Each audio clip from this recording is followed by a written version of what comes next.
Hi friends, Liz ടേസ്റ്റിലേക്ക് എല്ലാ കൂട്ടുകാർക്കും സ്വാഗതം. ഞാൻ ഇന്നിവിടെ ഒരു ബീറ്റ്റൂട്ട് പച്ചടിയുടെ റെസിപ്പിയുമായിട്ടാണ് വന്നിരിക്കുന്നത്. അതിനു മുമ്പ് ചാനൽ ആദ്യമായിട്ടാണ് കാണുന്നതെങ്കിൽ വീഡിയോ ഫുള്ളും കാണുകയും ലൈക്ക് ചെയ്യുകയും ഷെയർ ചെയ്യുകയും സബ്സ്ക്രൈബ് ചെയ്യുകയൊക്കെ ചെയ്യണേ. അപ്പം ഞാനൊരു മിക്സിയുടെ ജാറെടുത്ത് അതിൽ ഒരു അരമുറി തേങ്ങ തിരുമ്മിയതും ഒരു അര സ്പൂൺ ജീരകവും ഒരു കഷ്ണം ഇഞ്ചിയും 2 പച്ചമുളകും 5-6 കൊച്ചുള്ളിയും കൂടി അരച്ചെടുത്തു.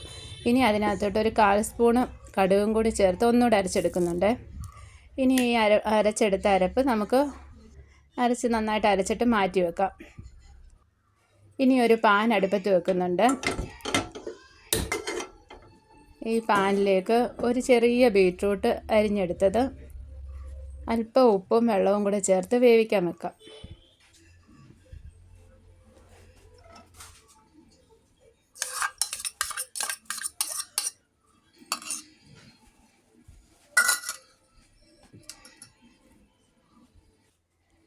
ഇത് നന്നായിട്ട് വെന്ത് വരട്ടെ. ഇതിലല്പം വെള്ളം ഒഴിച്ച്, ഒരുപാട് വെള്ളമൊന്നും ഒഴിക്കേണ്ട ആവശ്യമില്ല, കുറച്ച് വെള്ളം ഒഴിച്ചാൽ മതി.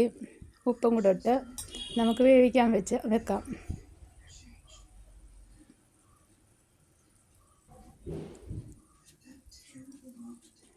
അത് നന്നായി വെന്ത് കഴിഞ്ഞിട്ട് മതി അടുത്ത ഇൻഗ്രീഡിയൻസ് നമുക്ക് ചേർത്ത് കൊടുക്കുന്നത്. അപ്പോൾ ഇത് അടച്ച് വെച്ച് വേവിച്ച് നന്നായിട്ട് വെന്ത് വരട്ടെ.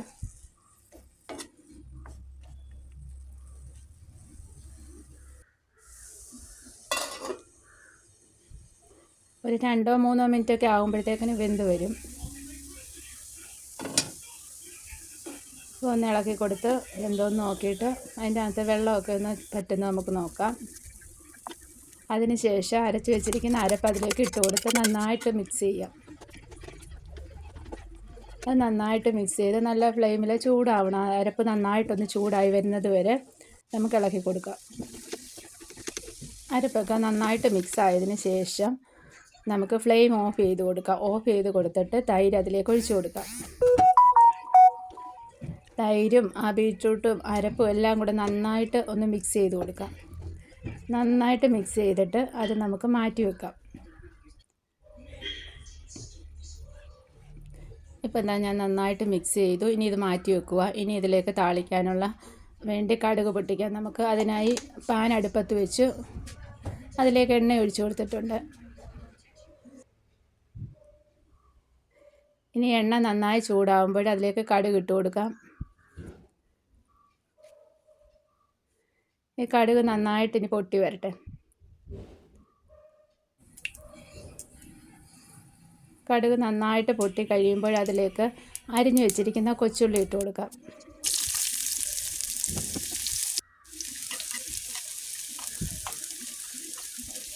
കൊച്ചുള്ളി നന്നായിട്ട് മൂത്ത് വരുമ്പോഴത്തേക്കിന് 2-3 ഉണക്കമുളകും കറിവേപ്പിലയും കൂടി അതിനകത്ത് താളിച്ച് കൊടുക്കാം നമുക്ക്.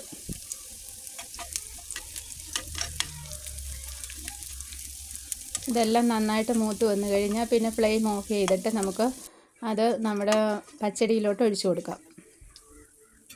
ഇപ്പം എന്താ, നന്നായിട്ട് മൂത്ത് വന്നിട്ടുണ്ട്. ഇനി ഇത് കറിവേപ്പിലയും കൂടി ഇട്ട് ഒന്ന് ചൂടാക്കിയാൽ മതി. ചൂടാക്കിയതിന് ശേഷം നമുക്ക് ഫ്ലെയിം ഓഫ് ചെയ്തിട്ട് പച്ചടിയിലോട്ട് ഒഴിച്ചു കൊടുക്കാം. ഇപ്പം അതാ പച്ചടിയിലോട്ട് ഒഴിച്ചു കൊടുക്കുന്നു. ഇപ്പോൾ അടിപൊളി പച്ചടി തയ്യാറായിട്ടുണ്ട്. ഈ ബീറ്റ്റൂട്ട് പച്ചടി എല്ലാവരും തയ്യാറാക്കി നോക്കണം, ഫീഡ്ബാക്ക് അറിയിക്കണം. അപ്പോൾ അടുത്ത വീഡിയോയുമായി കാണാം. Okay, by.